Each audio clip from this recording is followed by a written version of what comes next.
انصاری القاسمی صاحب کی پیدائش بہار میں ہوئی۔ آپ نے ایم اے ایم فل علی گڑھ مسلم یونیورسٹی سے پورا کیا۔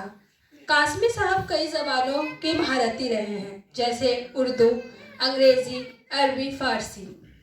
آپ کے کیریئر کی شروعات جرنلسٹ کے طور پہ ہوئی، جہاں آپ نے منتھلی اور ویکلی لیکھ لکھے، جیسے اخبار نو، عالمی سہارا، بزم سہارا وغیرہ۔ اب قاسمی صاحب بطور ایڈیٹر انداز بیان میں کام کر رہے ہیں۔ ویسے تو آپ نے کئی کتابیں لکھی ہے، کچھ اہم کتابوں کا میں ذکر کرنا چاہوں گی، جیسے فلسطین کے 4 ممتاز شعار، ادب کالج، بدن کی جمالیات۔ قاسمی صاحب کو کئی ایوارڈوں سے بھی نوازا گیا ہے۔ Sahitya Urdu academy translation award, Bhopal literature award, Urdu academy Lucknow award. بہت بہت شکریہ۔ اب میں آپ کو چاہوں گی کہ آپ اسٹیج پر آئیے اور 2 باتیں رکھیے۔ Thank you. السلام علیکم خواتین حضرات، محترم پروفیسر معین الدین جنابڑے صاحب، بہت دنوں کے بعد انہیں دیکھا، اچھا لگا۔ چونکہ بات ناول کی ہو رہی ہے تو ان کے ایک افسانہ مجھے یاد آیا، جس میں ہے کہ بڑھیا مر گئی فاقے سے، برسوں رام دھڑاکے سے۔ تو آج تک وہ میرے ذہن میں نقش ہے۔ محترمہ نعیمہ جعفری صاحبہ، رخشندہ روحی صاحبہ، ڈاکٹر خالد مبشر صاحب، ذاکر فیضی صاحب، ابے کمار صاحب، عشرت ظہیر صاحب اور دیگر حضرات، میں سب سے پہلے بندھن فاؤنڈیشن کو مبارکباد دوں گا کہ انہوں نے مذاکرے کے لیے ایک اچھے ناول کا انتخاب کیا ہے۔ یقینی طور پر بہت ساری باتیں ہو چکی ہیں۔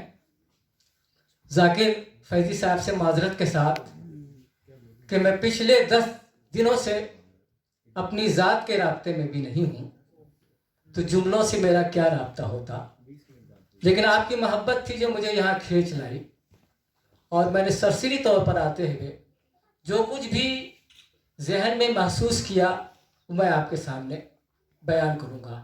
لیکن مجھ سے پہلے ایسے حسینی صاحب، فرقان صاحب، رخشندہ روحی صاحبہ، عشرت ظہیر صاحب، نعیمہ جعفری صاحبہ اور خالد مبشر صاحب، ابے کمار صاحب نے اتنی باتیں کہہ دی ہیں کہ مجھے نہیں لگتا کہ مزید کچھ کہنے کی ضرورت ہے۔